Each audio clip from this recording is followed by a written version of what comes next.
तो आज हम अपना अगला असाइनमेंट जिसमें 9 क्वेश्चंस थे, सीपीपी नंबर 19 कैपेसिटेंस पे जो था वो हम स्टार्ट करते हैं। मैं ये मान के चल रहा हूँ कि आप अटेम्प्ट कर रहे होंगे, रेगुलरली करने लगे हैं ना, अब ये जो काम मिलना लगा है।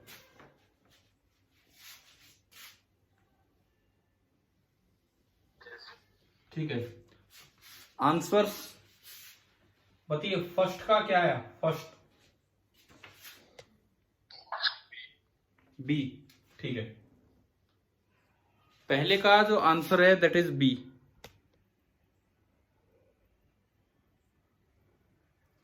सेकंड, सेकंड बताओ, सेकंड हुआ हो तो? नहीं हुआ सर। नहीं हुआ। ए। थर्ड, तो थर्ड का second option. Second, fourth, second है। फोर्थ का भी सेकंड है। फिफ्थ, फिफ्थ बताओ। ये ऐसे तो हम कर चुके हैं पिछले 1-2 क्लासेज में इस तरह के काम, और ये जेईई मेन में 2019 में आया था ये सवाल, और ऐसे हम कर चुके हैं ये वाले काम। फिफ्थ का आंसर बताना था ना आपको, किसी का नहीं आया क्या? डी। सिक्स्थ हुआ क्या? Sixth B. सेवंथ बताओ। अपने अपने बताऊं, आप अपनी की बना के रखा करो। आपके सामने सवाल हो उस समय ना हो, आप अपनी आंसर की बना के रखा कीजिए कि भाई ये मेरे आंसर आए थे। सेवंथ, इनको ना डेली बेसिस पे टेस्ट की तरह लिया करो, छोटे छोटे टेस्ट। हाँ सुनो, रोज इसे टेस्ट की तरह लिया कीजिए और अपने आंसर की बना के रखा कीजिए और देखा कीजिए कि कितने नंबर बने। एट्थ, एट्थ बताओ, एट्थ क्या होगा?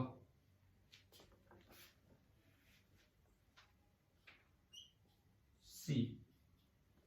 एंड लास्ट नाइन्थ, ये नहीं हुआ होगा आपसे इसमें। आंसर ही नहीं आ रहा सर। एक मिनट, एक मिनट, अभी बताओ, अभी दिख रहा है? हाँ ठीक है। नाइन्थ, लास्ट में नाइन्थ में मैंने आंसर नहीं लिखा। नाइन्थ में एक टॉपिक का नाम लिखा है जिसपे क्वेश्चन दिया था, WSB व्हीटस्टोन ब्रिज। ठीक है, तो नाइन्थ का आंसर उस टॉपिक के साथ हम लेंगे जो कल की क्लास में हम कर रहे होंगे। तो पहला काम ये होगा, और आज अगर समय बच गया तो हम इस पे भी आ जाएंगे, नहीं बचा तो फिर कल की क्लास में यहां से हम शुरुआत करेंगे।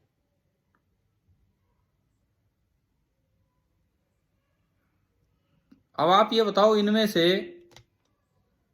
क्या 9 में से, 9 भी छोड़ो, 8 में से 4 सवाल कितने बच्चों के सही में? इन 8 में से 4।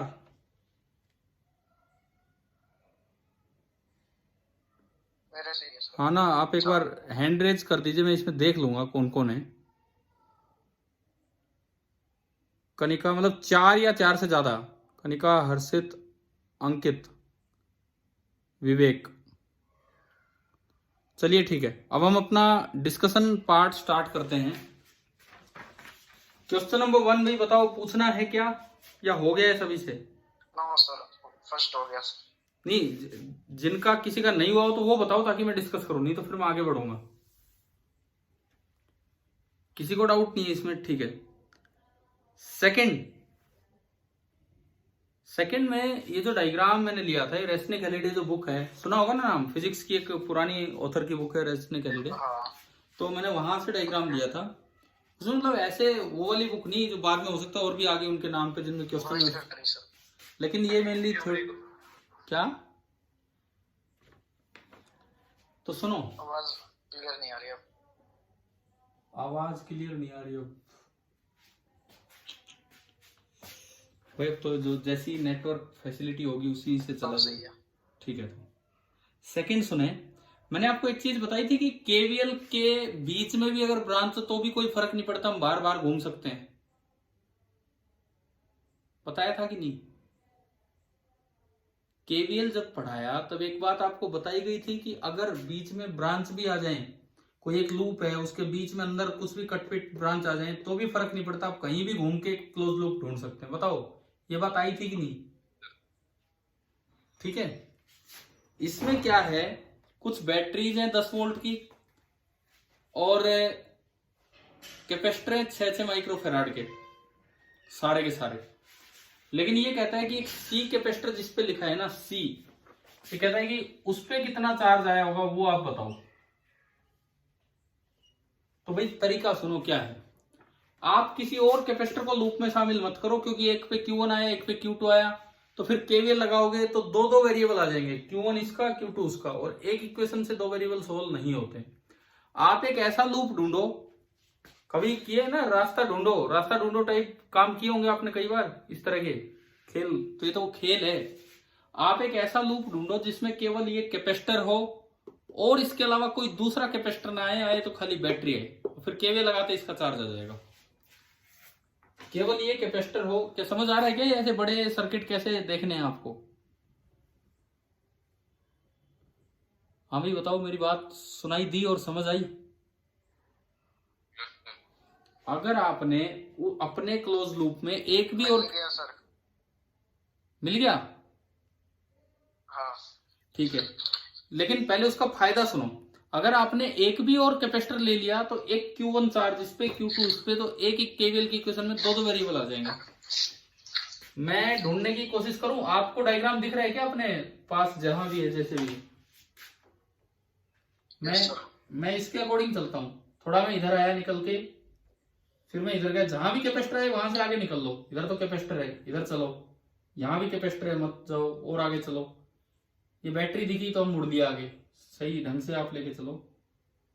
फिर मैं कहाँ जाऊं, सीधा चलना पड़ेगा। हाँ सीधा आया यहां तक, उसके बाद मैं ऊपर निकला, मैं कैपेसिटर से बच के ढूंढ निकल रहा हूं। उसके बाद मैं आगे गया, अरे यार कहाँ जाऊं, ये और आगे गया, शायद ये बना है और तो कुछ बना ही नहीं है। अगर आप सर्किट देखोगे तो एक इस तरह का लूप बन रहा होगा, और एक बड़ी अच्छी सी बात ये होगी कि एक ही बैटरी है, पूरे लूप में एक ही बैटरी है, और ये बैटरी कितने वोल्ट की है?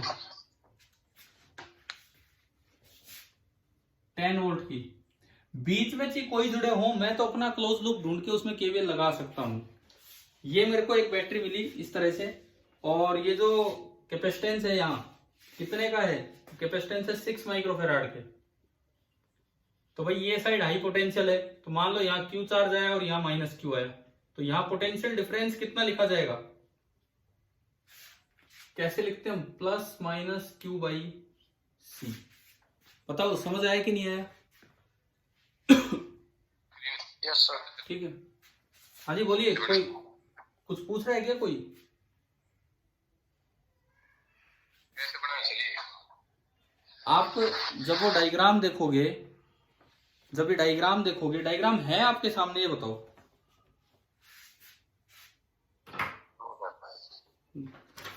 डायग्राम है क्या आपके सामने या नहीं? अभी नहीं है, रुको मैं आपको डायग्राम ही दिखाता हूँ। मैं एक बार पेंसिल से थोड़ा इस पर बना देता हूँ ताकि आपको नजर आ जाए कि भाई कहाँ क्या है। एक सेकंड बस।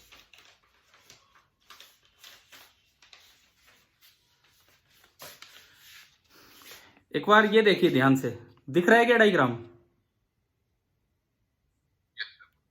मैंने हल्की सी पेंसिल चलाई है, क्या वो नजर आ रही है क्या वो पेंसिल वाला पार्ट? तो देखो इसमें कहां से कैसे है। ये वो C लिखा हुआ पार्ट है, फिर मैं यहां से यूं गया, फिर यूं गया, फिर नीचे गया, फिर इधर गया, फिर इधर गया, फिर ये बैटरी आई, फिर यूं सीधा आ गया, फिर ऊपर गया, फिर इधर आया, फिर इधर और यूं। समझ आया क्या? मतलब इस पूरे रास्ते में मुझे एक ही बैटरी मिली और एक बंद लूप भी हो गया। हाँ जी बताओ, दिख गया कि नहीं अभी? Yes sir. ठीक है, बाद में आराम से देख लेना उसमें। अब ये 10 वोल्ट की बैटरी है, ठीक है, तो ये यहाँ प्लस या माइनस, तो ये आपका Q/C इस तरह। सेम ऐसे ही सर्किट एक रजिस्टर में भी है। कभी हम वहां पहुंचेंगे तो मैं आपको वहां भी रेज मॉन्स्टर्स मेज बोलते हैं उसे, इसे कैप मॉन्स्टर्स मेज बोलते हैं, तो वो दूंगा आपको वहां भी। रेस्ने गैलिडे बुक से ही ये देखे थे हमने कभी। आज नहीं, मतलब बहुत साल पहले, लेकिन वो चीज ठीक सा कॉन्सेप्ट देती है। ये क्वेश्चन हमें ये सिखाता है कि केवीएल किसी भी बड़े सर्किट में किसी भी क्लोज लूप में लग सकता है। तो अब बताओ केवीएल लगाओ, मान लो मैं यहां से घूम रहा हूं, पहली एंट्री माइनस से, तो याद है ना आपको, प्लस का 10, और दूसरी एंट्री उधर से आओगे तो प्लस से है, तो माइनस क्यू बाई सी और इक्वल टू 0। मुझे चाहिए था क्या, क्यू, तो क्यू बराबर क्यू बाई सी बराबर 10, तो क्यू बराबर आ गया 10 इंटू सी, तो क्यू बराबर आ गया 10 into 6 into 10 to power minus 6, ये माइक्रो में है, 6 into 10 to power minus 6 coulomb, यानी कि 60 into 10 to power minus 6 coulomb, जिसको आप कह सकते हैं 60 माइक्रो फैराड। तो इस क्वेश्चन ने भी हमें एक कॉन्सेप्ट सिखाया है जो दिमाग में रहेगा ना अब आगे से। बताओ, इस क्वेश्चन ने हमें ये सिखाया है। सही है सर। चलो अभी तो चलने दो यार, जैसे भी चल रहे, मैं फिर वो स्क्रीन शेयर भी नहीं कर रहा हूँ बीच में। इस क्वेश्चन में आज सुबह वो स्क्रीन शेयर की थी ना सुबह वाली क्लास में, तब बीच में डिस्टर्बेंस हो रही थी, वो पता नहीं वो सीधी नहीं हो रही, 90 डिग्री पे टर्न हो रही, कैसे क्या। तो चलो कोई नहीं, अभी तो इस क्वेश्चन ने हमें क्या सिखाया है कि कभी भी बड़ा लूप देखते ही, बड़ा सर्किट देखते ही एकदम भाग नहीं जाना है कि भाई ये तो नहीं होगा सोल्व। अब ये सर्किट क्या एक डरावना सा सर्किट था कि नहीं, अगर आप ओरिजिनली ये सर्किट देखते हो तो पहली बार में, यस सर, है ना, यूं लगता है यार ये कितना बड़ा क्वेश्चन दे दिया, लेकिन अगर आप थोड़ा कॉन्सेप्ट लगाएंगे तो एक छोटी सी इक्वेशन से सोल्व हो गया। ठीक है, चलते हैं आगे बढ़ते हैं। क्वेश्चन नंबर 3 हो गया होगा या नहीं हुआ है तो बताओ। हो गया। क्या सभी से हो गया क्या, बताओ। क्वेश्चन नंबर 3, भाई देखो अटेम्प्ट जरूर करके रखा करो, नहीं क्या फायदा रोज रोज ये 9 बजे क्लास का और आपका और हमारा, कुछ फायदा ही नहीं होगा। और मैं तो आपको एक और चीज है, देखो मेरे पास 2 तरीके हैं सवाल देने के। एक तरीका है कि आपको पूरी शीट एक साथ दे दी जाए, मुझे कई बार लगता है कि आप उसमें अटेम्प्ट नहीं करोगे, तो मैं आपको डेली बेसिस पे 10-10 सवाल दे रहा हूं, ये कर लिया करोगे ना। हाँ भाई, डेली का, हाँ इनके साथ मैं एडिशनल होमवर्क दूंगा बीच बीच में, लेकिन डेली का ये काम, और डेली कैपेसिटर पे नहीं आएंगे। अभी आपको पता है आपके अगले टेस्ट में पीछे का काम आ रहा है सारा कुछ, तो वो भी हम बीच बीच में देंगे ताकि उनका भी रिवीजन हो इस रिवीजन क्लास में, डिस्कशन के थ्रू। वैसे नहीं, डिस्कशन के थ्रू। ग्रेविटेशन भी आता होगा ना उस टेस्ट में, सारा आ रहा है। नहीं तो सारा मुझे ध्यान नहीं है ना, ग्रेविटेशन भी आ रहा है ना उसमें, क्या है सारे में, यूनिट डायमेंशन, वेक्टर्स और काइनेमेटिक्स, मैथ भी है शायद, और काइनेमेटिक्स है, न्यूटन लॉ, फ्रिक्शन है, ग्रेविटेशन है। हाँ, तो हम तक जो कुछ हो हम ये लगा लो कि वीक में लगभग 5 से 6 दिन, 6 तो दिन ही होते हैं यार, मैक्सिमम तो 6 ही हो सकते हैं, मिनिमम 5। कभी कभार कोई काम हो जाए बात अलग है, नहीं तो हम डेली आपको एक क्लास दे रहे हैं। इससे पहले आपको रोज एक असाइनमेंट मिला करेगा, उसमें कभी किसी पे क्वेश्चंस होंगे और आपको शाम तक वो करके रखा कीजिए।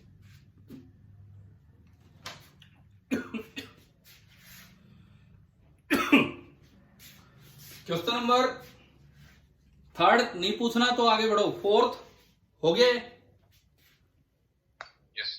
ठीक है।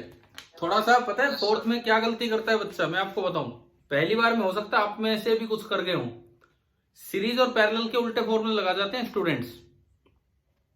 क्या किसी से मिस्टेक हुई थी क्या, जब इस तरह के काम करते हैं जल्दी तो उसमें सीरीज पैरेलल में उल्टे वो रजिस्टर वाले याद रह जाते हैं, तो उस गलती से बचना, नहीं तो गलत आंसर आ जाएगा। 5वां बताओ, 5वां जेईई मेन में आया 2019 में, ये करवाना है कि हो गया है, करवा दूं। वैसे मैं ऐसे सवाल पीछे भी बता चुका हूं 2-3 बार। देखिए क्या है, क्वेश्चन नंबर 5, एक पैरेलल प्लेट कैपेसिटर है और उसकी 1 माइक्रोफैराड कैपेसिटेंस है, और उसकी एक प्लेट पे 2 माइक्रोकूलम चार्ज दिया गया है और दूसरी पे 4। तो आपको मैंने बताया तो था कि अगर अलग अलग चार्ज दिए जाएं, जैसे एक पे 2 दिया है दूसरे पे 4 माइक्रो में है, तो सबसे पहले तो अच्छा ये पूछ रहा है कि पोटेंशियल डिफरेंस बताओ। मैंने आपको बताया था पहले चार्ज डिस्ट्रीब्यूट कर लो, यहां x तो यहां 2 - x, इसके अंदर फील्ड कितना होगा, 0, तो आपकी इक्वेशन बनेगी 2 minus x is equal to x plus 4, और you can say -2 is equal to 2x, और x कितना आ गया -1, तो यहां तो -1 आएगा, बाहर 3 हो जाएगा, -1 के सामने 1 होगा और बाहर ये 3 हो जाएगा। बताओ चार्ज का रीडिस्ट्रीब्यूशन आ गया। यस। अब बताओ चार्ज स्टोर्ड कितना है इस पे, इस कैपेसिटर पे चार्ज स्टोर्ड कितना है, बोलो। -1 नहीं, -1 नहीं, वो तो एक पे पॉजिटिव होगा और एक पे नेगेटिव, वो तो आप कनेक्ट करोगे तो उधर से इधर आएगा। चार्ज स्टोर्ड कितना है 1 माइक्रो कूलम, 1 माइक्रोकूलम। ठीक है। और जो कैपेसिटेंस है वो कितनी दी है सवाल में, 1 माइक्रो फेराड। तो C का फॉर्मूला होता है Q बाई वी, और यू कैन से V होता है Q बाई C। तो अगर आप Q बाई C करोगे, Q बाई C, तो 1 micro coulomb upon 1 micro farad, micro से माइक्रो गया और ये वोल्ट बन जाना है, दिस इज 1 वोल्ट। समझ आ गया। अब मुझे ये बताओ, क्या हमने ये चीज क्लास में की है क्या, कि अगर अनइक्वल चार्ज दे रखे हो तो पोटेंशियल डिफरेंस कैसे निकालते हैं, है ना, कर रखी है, तो ये आपसे होना चाहिए था। ये गलतियां मत करो कि करवाया हुआ काम ना हो। और देखो ये जेई मेन में आ चुका है, इट मींस आप ये याद रखो कि जरूरी नहीं है कि कैपेसिटर पे हमेशा Q और -Q ही मिले, वो तो यूजुअल केस है, लेकिन कोई भी केस आपके एग्जाम में आ सकता है। ठीक है, चलूंगा अगले पे, क्वेश्चन नंबर 6, छठा सवाल देखते हैं हम।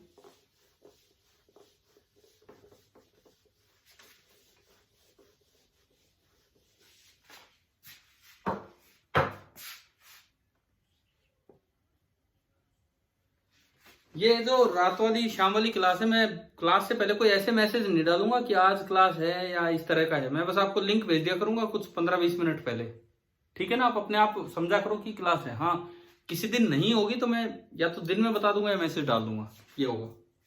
क्वेश्चन नंबर 6 देखो, n metallic plates are placed face to face, distance दो कंसेक्यूटिव प्लेट्स की डी है, लेकिन एरिया कम होता जा रहा है। ये एक प्लेट, अगली प्लेट, उससे अगली प्लेट, उससे अगली प्लेट, समझ गए हो किस तरह का सिस्टम है। पहली प्लेट का एरिया है A, दूसरी का A/2, तीसरी का A/4, और ये चलता जा रहा है, और आखिरी प्लेट का एरिया है A अपॉन 2⁻n-1। ये n प्लेट्स हैं, n प्लेट्स हैं। आप देखो यहां से देखो, पहली प्लेट ये फर्स्ट प्लेट है, तो n की जगह 1 रखो, n की जगह 1 रखोगे तो क्या ये 2⁻1-1 है कि नहीं, इसका एरिया, तो ये क्या ए ही बन रहा है कि नहीं, ठीक है। सेकंड प्लेट देखो, n की जगह 2 रखो, 2⁻2-1 कितना बनेगा बताओ, A/2। तीसरी प्लेट n की जगह 3 रखो, 3-1 2 का स्क्वायर 4, तो बताओ क्या यही एरिया दे रखे हैं कि नहीं, समझ में आ गया है ना।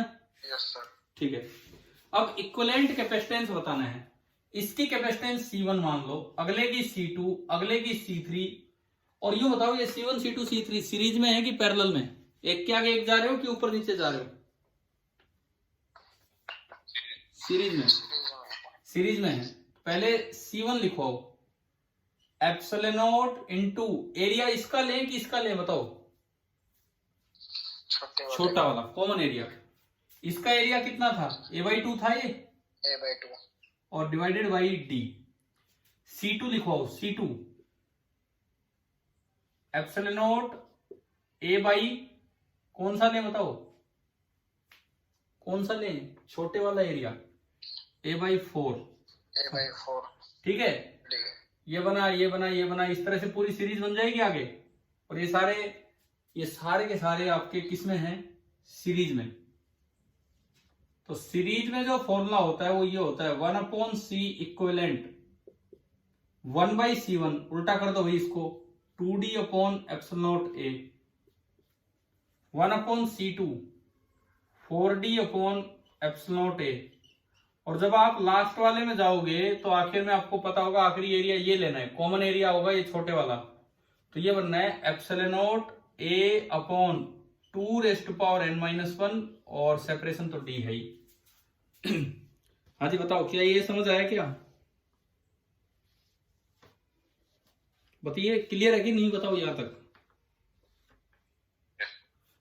यस अब मैं थोड़ा वही सीरीज वाली बातें हैं यहाँ, और कुछ नहीं है। मान लो मैंने डी अपॉन एप्सिलॉन नॉट ए कॉमन ले लिया, डी अपॉन एप्सिलॉन नॉट ए, वैसे मैं 2 भी ले सकता हूँ पर पढ़ा रहने दो। फर्स्ट टर्म आपकी बची 2, मतलब 2 की पावर 1, second term 2 raise to power 2, चलता रहेगा। लास्ट वाला उल्टा लिख दिया क्या हमने? ये ऊपर जाएगा 2 raise to power n minus 1 into d upon epsilon naught A. तो आखिरी टर्म क्या बचेगी? आखिरी टर्म बचेगी 2 raise to power n minus 1। ये है, कितनी टर्म्स हैं ये बताओ। और पहली बात, ये एपी है कि जीपी है? जीपी। ये आपको बड़े अच्छे से समझ में आ रहा है, आप तो मैथमेटिशियंस हो, मतलब मैथमेटिकल स्टूडेंट्स हो, मींस नॉन मेडिकल के स्टूडेंट हो। सुनिए, जीपी है तो फर्स्ट टर्म बताओ इसकी क्या है? 2। कॉमन रेशियो कितना है? 2। नंबर ऑफ टर्म्स कितनी है? ये 1 2 है, कितनी है? n minus 1। n minus 1।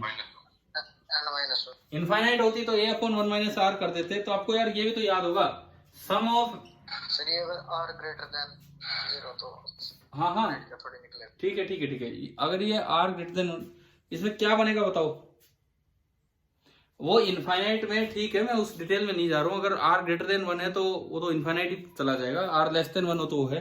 इसका क्या क्या फॉर्मूला होता है हमारा जीपी के सम का? a into r is power n, ये -1 अलग है, ये ध्यान रखना भाई, ये n की पावर में -1 नहीं है, बल्कि आगे है। जबकि यहां जो चल रहा है वो n की पावर में -1 चल रहा है ना?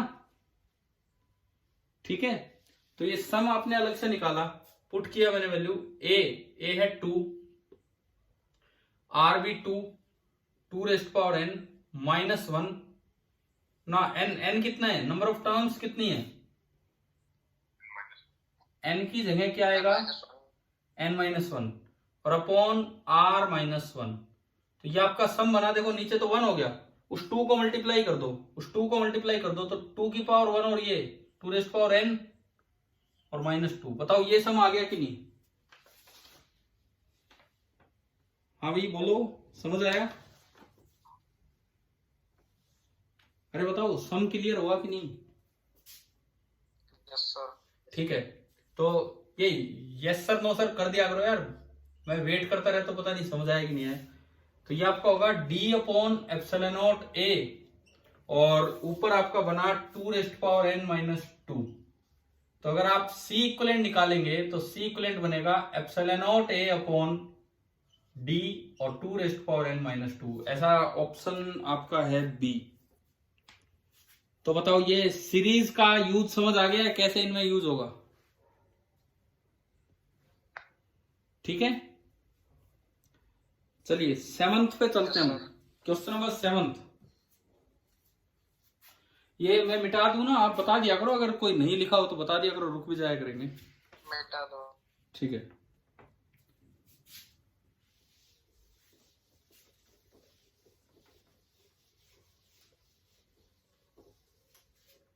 Question number 7। ये बताओ भाई, ये हुआ था कि नहीं हुआ था? Remains the same.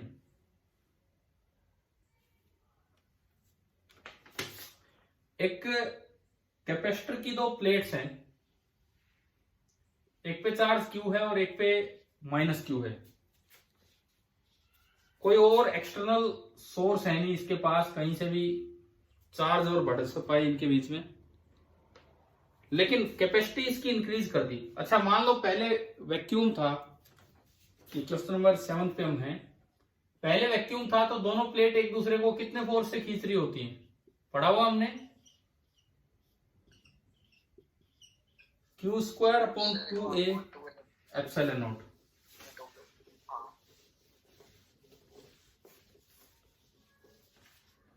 ठीक है, उसके बाद सुनो, अब ये कहता है कि इसमें आपने ना कोई डाइलेक्ट्रिक डाल दिया, कोई प्लेट डाल दी, डाइलेक्ट्रिक प्लेट। ये क्यू चार्ज है, ये माइनस क्यू है। सपोज मैंने बीच में कोई भी एक डाइलेक्ट्रिक, ओहो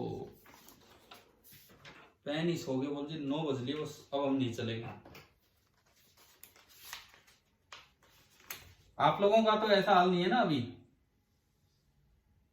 नो सर ठीक है। वैसे एक बात है यार, 40 मिनट एक छोटा सा टाइम होता है, तो वो अपने आप एक अट्रैक्टिव सा टाइम है। चलो 40 ही तो मिनट है, कर लेते हैं अटेंड, और 10 ही तो सवाल हैं, तो ये सोच के ही बस कर लिया करो फिजिक्स का काम रोज। देखो ये यहाँ पे कोई डाइलेक्ट्रिक डाली, तो कुछ चार्ज इधर इंड्यूस हुआ होगा माइनस क्यू, और इधर कितना होगा प्लस क्यू। कोई अगर ये भी जानना चाहे कि क्यू कितना होगा, तो हमें पता है ना ये फैराडे का फॉर्मूला, के is the dielectric constant, yes sir. है ना। तो ये हुआ भाई। अब ये कहता है कि force of attraction between the plates पे क्या फर्क पड़ेगा। पहले आपने इस पे फोर्स कैसे निकाला था, आपने इसको क्या मान लिया था, सोर्स। अरे मैं समझाने लग गया, मुझे ये बताओ डाउट है कि नहीं इस सवाल में?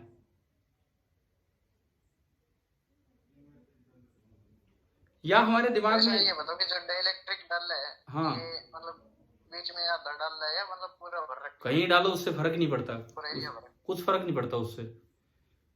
और इन्होंने कुछ बोला तो है नहीं, तो कोई सा भी जनरल केस लो, पूरा भरना तो एक स्पेशल केस हो जाएगा, आप जनरल केस लो, बाकी उससे कोई फर्क नहीं पड़ता है। अब सुनो, कई बार बच्चों के दिमाग में क्या आता है कि भाई मीडियम डालने से तो फोर्स कम होता है, आता है ना ये दिमाग में बहुत बार, हाँ। है ना।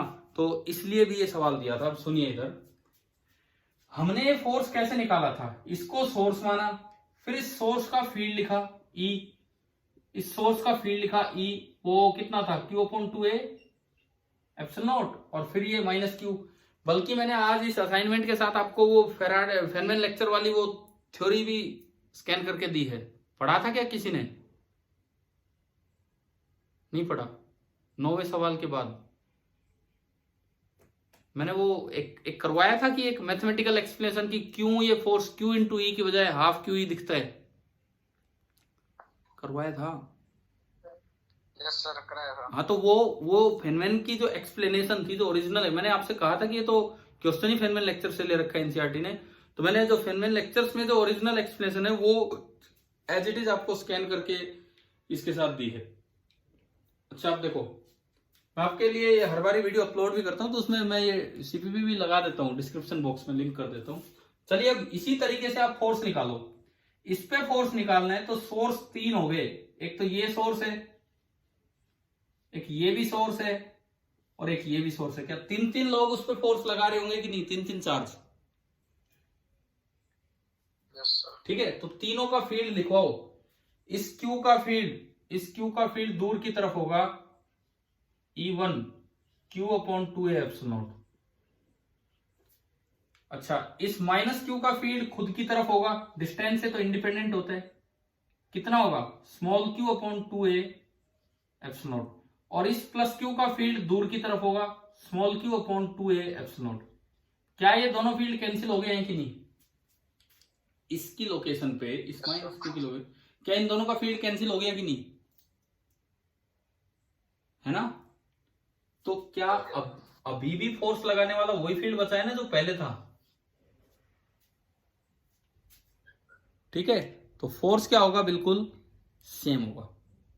अभी बताइए क्या समझ आ गया है कि नहीं? चलो मैं अगले सवाल पे, अगर क्लियर हो तो। क्वेश्चन नंबर, जो डाइलेक्ट्रिक है पूरे में भरा हो तो फील्ड वो नहीं हो जाएगी Q/2KA एप्सिलॉन? नहीं, वो तो बीच में होगी, वो तो वहां तक होगी जहां मीडियम है। अगर आप पूरे में भर दोगे, जहां मीडियम खत्म हो रहा है वहां तक वो फील्ड है, लेकिन बाहर तो वही पूरा पूरा फील्ड हो जाएगा। पूरे में भर के भी बना के दिखाऊं क्या एक बार? देखो, अगर आप प्लेट के लेफ्ट की तरफ तो वही रहेगी के वाली, और इसके बाहर जो नॉर्मली है। देखिए, सुन लीजिए अब एक बार, ये इस पे क्यू चार्ज है,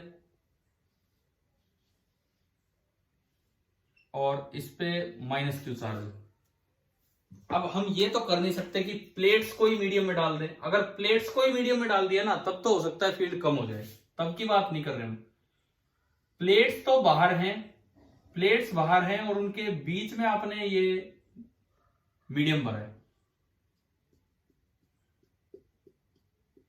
और ये जो गैप होता है ना, ये गैप एटॉमिक लेवल से काफी ज्यादा हो जाता है। ये एटॉमिक लेवल एंगस्ट्रॉम में होता है, तो वो एटॉमिक कनेक्शन नहीं बन पाता है। आपकी पूरे में भर लो, ये गैप तो रहेगा। मतलब ये इससे दिस इज इक्वलेंट टू कि पहले वाला ही सिचुएशन है, बस यहाँ गैप जो है वो थोड़ा कम हो गया, वो मिलीमीटर सेंटीमीटर इस रेंज का चला जाता है, और कोई फर्क ही नहीं है। अब भी उसी तरह की लेयर्स बनेंगी। एक लेयर इसकी है, उस पर अंदर की तरफ चार्ज होगा Q, इसके पास एक लेयर इसकी है जिसपे चार्ज होगा minus Q into 1 minus 1/k। समझ रहे हो क्या आप? Yes sir. तो ये बिल्कुल सेम सिचुएशन है, और ये नॉन कंडक्टर है तो चार्ज का ट्रांसफर नहीं होगा इधर उधर। अभी सोचो कि इससे इस पे चला गया ना, इस तरह का नहीं है। यहां फिर ये सिचुएशन है, ये माइनस क्यू और ये बनेगा Q इंटू 1 माइनस 1/k। तो डिस्टेंस कम ज्यादा होने से तो लार्ज शीट का फील्ड चेंज ही नहीं होता है, तो क्या बताओ क्या कोई फर्क पड़ेगा फोर्स पे? ठीक है, चलिए अगले पे बढ़ते हैं हम। क्वेश्चन नंबर 8 में भी इस क्लास का आखिरी सवाल ये हो पाए। अगर 9th का कुछ डिस्कशन का समय बचेगा तो हम स्टार्ट करेंगे, नहीं तो कल लेंगे वो पार्ट। देखिए 8वां सवाल देखें। 8वां, 6 माइक्रोफेराड चार्ज कूलम। देखो पहले तो आप ये डायग्राम समझिए कि क्या दिया है आपको। थोड़ा रफ साइड डायग्राम था, कोई मेरे पास किसी बुक का डायग्राम था नहीं, मैं कहां से क्या स्कैन करता, तो मैंने सिंपली वैसे हाथ से बना के यहाँ पे स्कैन कर दिया। ये यू दिखाया है,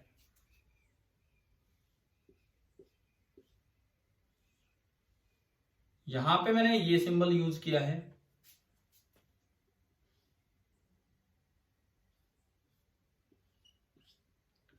ये C फॉर कूलम नहीं है, C कोई कैपेसिटेंस है, ये 3C है, ये 2C है, C है।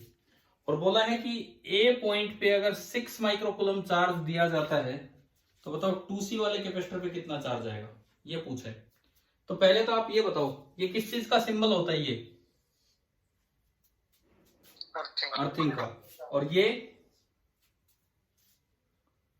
भी अर्थिंग का ही होता है, इसीलिए मैंने दोनों सिंबल यूज किए। ये भी अर्थिंग का ही है, यानी कि आपने तीनों जगह की अर्थिंग कर रखी है। जहां अर्थिंग कर देते हैं वो पॉइंट कितने वोल्ट पे हो जाता है? 0।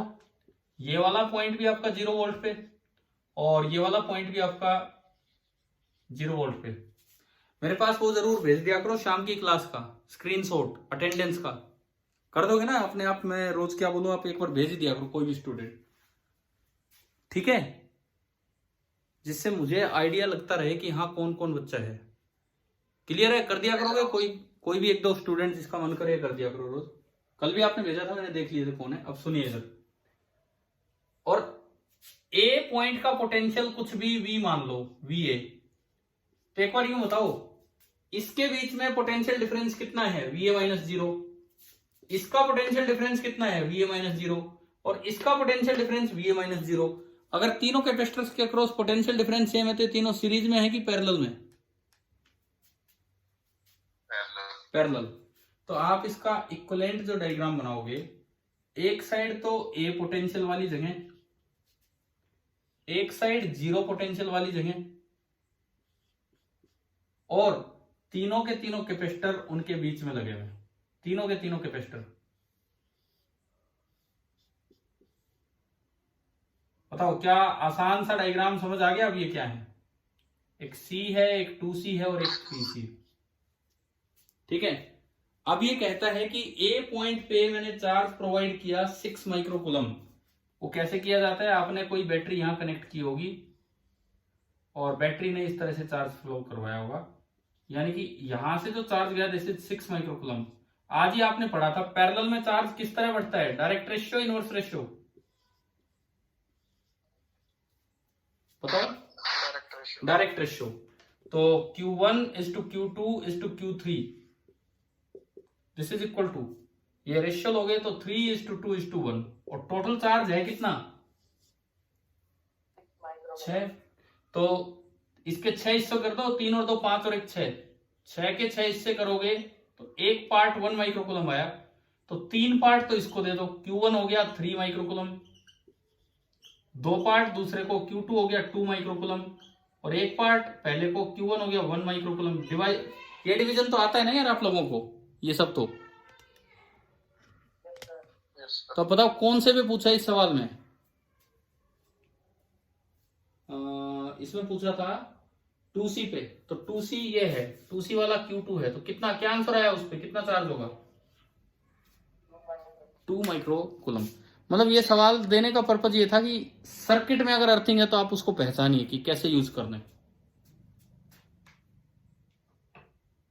ठीक है। तो पहले तो ये बताओ, ये 8 सवाल आपको समझ आ गए हैं? Yes sir. 9वां सवाल मैं हिंट दे रहा हूँ, व्हीटस्टोन ब्रिज नाम का एक टॉपिक होता है। सुबह मृगेश नाम ले रहा था, बोले शायद उन्होंने 10th में पढ़ लिया होगा, 10th में NTSC के लिए पढ़ाया भी दिया जाता है, नहीं तो 12th का टॉपिक है।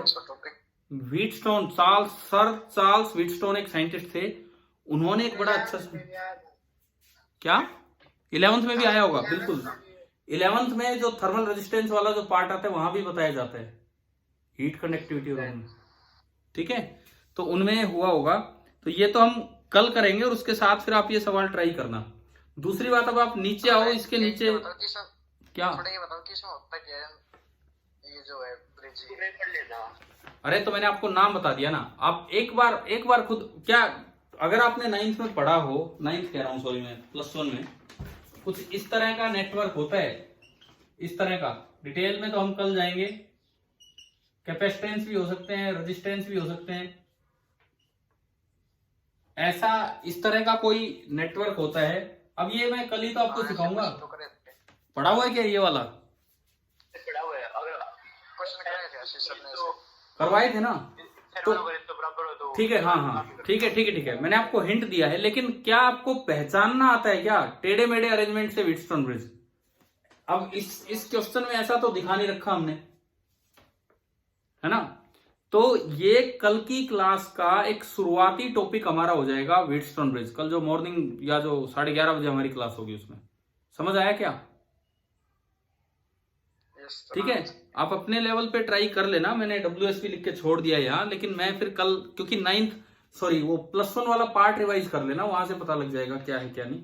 इसके नीचे जो लिखा है वो फैक्टर हाफ की जो फेनमैन लेक्चर्स में जो थ्योरी दी थी मैंने, वो आपको लिख के दी है, जहां से NCERT ने सवाल दिया था। ये पढ़ने में आ रहा है? किसी ने वहां पे CPP देखा हो तो पढ़ा जा रहा है नीचे क्या लिख के दिया था?